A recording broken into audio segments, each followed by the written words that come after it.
Here's the mistake most traders make.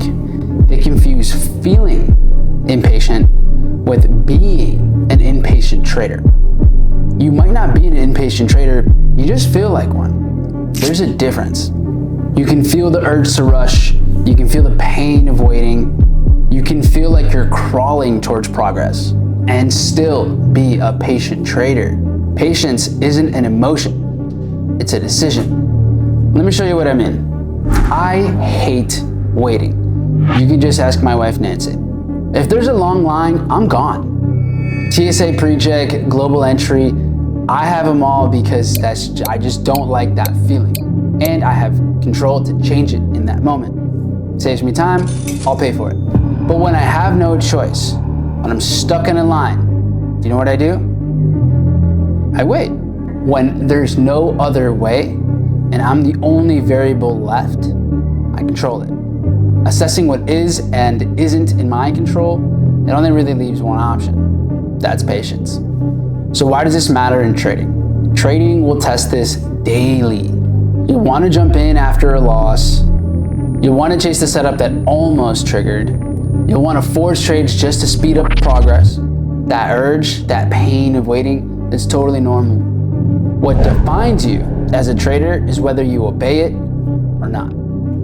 Patience is pressing pause when everything inside of you is screaming go. So let's build the muscle.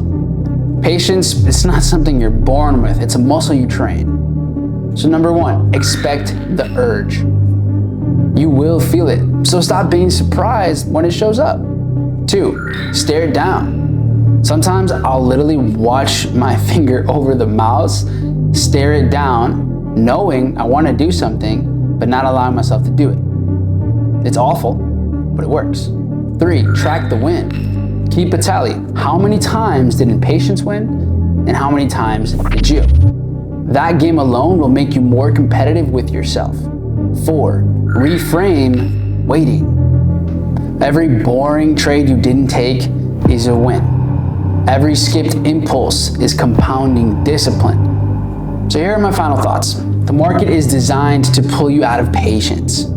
It dangles money, speed, results like bait. But here's the truth. You don't need to kill that feeling of impatience. You just need to stop obeying it. Patience is a choice. Every time you choose it, you strengthen it. And eventually, patience stops being something that you force, it becomes who you are. So practice your patience, put it in your trading journal. If you want more of these videos, feel free to subscribe, like this one too, that would mean a lot to me. And we're live Monday through Friday in the mornings here for free on this channel. I'll see you there. Take care and trade disciplined.